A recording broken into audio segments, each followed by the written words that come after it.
দূরপাল্লার বাসে gate lock service মানছে না কেউই। মহাখালী টার্মিনাল পার হলেই আগের মতো বেপরোয়া চালক হেলপাররা যেখানে সেখানে দাঁড়িয়ে পড়ছেন, তুলছেন যাত্রী।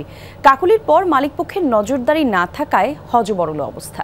পুলিশ বলছে সবাই সচেতন না হলে শুধু আইন এবং জরিমানা করে যানজট নিরসন করা কঠিন। আরিফুর রহমান সবুজের রিপোর্ট, ছবি তুলেছেন রাকিবুল ইসলাম। ওয়ালটন ফ্রিজ কিনে অনেকের মতো আপনিও হয়ে যেতে পারেন মিলেনিয়াল। সেরা পণ্যের সেরা অফার। যেন এক সিদ্ধান্তেই পাল্টে গেছে মহাখালী বাস টার্মিনাল এলাকার যানজটের চিরচেনা রূপ। আগের মতো সড়কের উপর দাঁড়িয়ে চালক সহকারীদের হাঁকডাক নেই, বাসে ওঠার তাড়াহুড়োও নেই যাত্রীদের মধ্যে। এখানকার চিত্র আগের চাইতে এখন তুলনামূলক অনেক ভালো। জ্যাম কম হওয়ার যে কোনো উদ্যোগে আসলে এটা ভালো। গেটলকে তো অতিরিক্ত যাত্রী নেয় না, সেটা তো খুব আরামদায়ক হয়। তবে মহাখালী পার হয়ে আমতলী কিংবা চেয়ারম্যান বাড়ি আসতেই চালক হেল্পারদের কাঁধে ভর করে সেই আগের ভূত। দাঁড়িয়ে পড়ছে যেখানে সেখানে, তুলছেন যাত্রী। এখানে যে গাড়ি থামানো নিষেধ ভাই, একটা টিকেটের যাত্রী আছে, একটা টিকেটের লোক আছে। কথা ছিল মহাখালী বাস স্ট্যান্ড থেকে ছেড়ে আসা বাসগুলো বনানী পর্যন্ত দাঁড়াবে না কোথাও, চেকিং হবে 4 জায়গায়। প্রথমে কাকলী, পরে কুর্মিটোলা, খিলক্ষেত এবং আবদুল্লাপুরে। উদ্দেশ্য কাউন্টারের বাইরে যেন যাত্রী তোলা না হয়।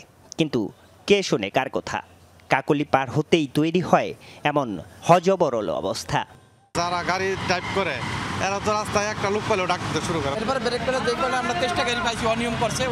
আজকে কয়টা পাইছি? 23টা পাইছি। আইন আমরা যেহেতু করেছি, এটা সিঙ্গলে আসতে 2-4 দিন সময় লাগবে।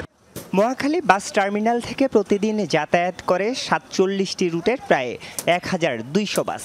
মালিক সমিতির দাবি, কিছু চালক এবং যাত্রীর কারণে পুরোপুরি বাস্তবায়ন করা যাচ্ছে না গেটলক সার্ভিস। যাত্রীরা গাড়ি সিগন্যাল দেয় রাস্তায়, তার উদ্দেশ্য হলো টার্মিনাল আসলে তার জেনুইন বাড়ায় যেতে হয়। রাস্তায় উঠলে আমি ওই ড্রাইভারের সাথে বার্গেনিং করে 300 টাকার ভাড়া আমি 100 টাকায় যাব।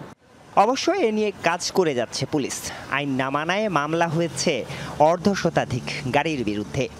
পুলিশ এবং শ্রমিক সমিতি, মালিক সমিতি সবাই মিলে যেহেতু ডিসিশন, এটিতে তাদেরকে বাধ্য করা হবে এবং আমি মনে করি যে এটি শতভাগ কার্যকর হবে।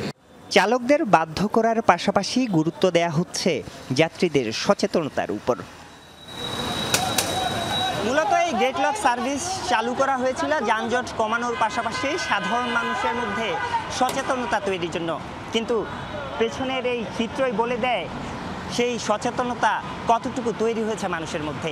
পুলিশ কর্মকর্তারা বলছেন, মানুষের মধ্যে যতক্ষণ পর্যন্ত সচেতনতা এবং চালকদের মধ্যে আইন মানার প্রবণতা না বাড়বে, ততক্ষণ পর্যন্ত এই সার্ভিসের সুফল মিলবে না। আরিফুর রহমান সবুজ, যমুনা নিউজ, ঢাকা।